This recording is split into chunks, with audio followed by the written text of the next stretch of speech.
Good afternoon. This is Gail from Burger Sewing and Vacuum, and today, and welcome to another foot fetish. And today I'm going to talk about the mini piping foot and the piping foot left. I love to do piping. I make a lot of piping. I have a sample of a satin one that I did for a dress. You can see it has a 1/4 inch seam allowance, and this one is a bigger welting one. And I'm going to show you, and all you need is some kind of cording.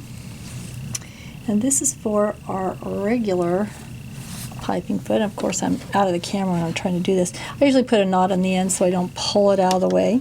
And I'm just going to put that down. There's a groove in your foot that's right here, and they have little markings on there. It's kind of hard to see with the light shining on there. And I am just going to make sure that I push that up against there. Now, when I do piping, a lot of times I'll do my first seam or my first row of stitching a little bit farther away. So sometimes I'll move my needle over a bit, and then I'll do my second row when I sew it into the garment a little bit closer.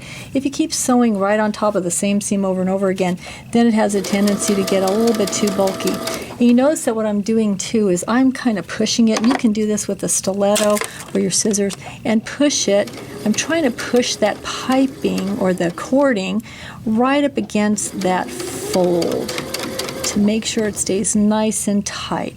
And then you just sew along until you get it all done. And you just sew it, and then you're going to have your piping. Now the other thing that I do, and I'll just stop right there. I'll cut my thread. And one of the other things I'll do, and you'll see this, and sometimes you have to kind of pull it. If it starts to ripple too much, I may have pulled this cording a little too tight.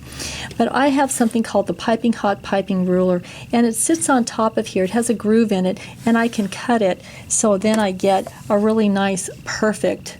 See how nice that is? It runs right along in the groove. It has a 1/4 inch side and a 5/8 inch side, and I'll cut it so I get the perfect 5/8 inch seam allowance or 1/2 inch or 1/4 inch seam allowance. I'm going to take that one off. That's the regular one. This is the mini piping foot. I'll get that down. Now this one is for little tiny piping. So here's a little piece that I have that's now gotten all knotted up, and I will do the same thing, but this one I'm going to have to move my needle over a little bit because this one is in the center position, so I'm going to put it right up in there, get that cording where I need it to be, and I'm going to once again, oops, it's not where I want it to be. I need to push it all the way over, make sure that it's in the groove. And I always make a lot extra than I need because I have to get started. I'm going to get it started. You can see it's this little teeny tiny piping, and so I moved my needle just over just a little bit, and I'm making sure that I'm going right into this center part because the groove is right behind there, and then I'll just sew along and make sure that I'm just pushing it right in there like that.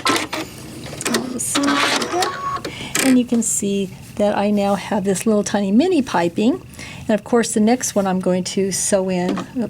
I'm going to sew in where it's closer when I actually sew it into the garment or the quilt or whatever, and that's for the mini piping, just using a little tiny mini piping. So that's it for today. Have fun making piping. I love to use it in quilts. I love it in clothing.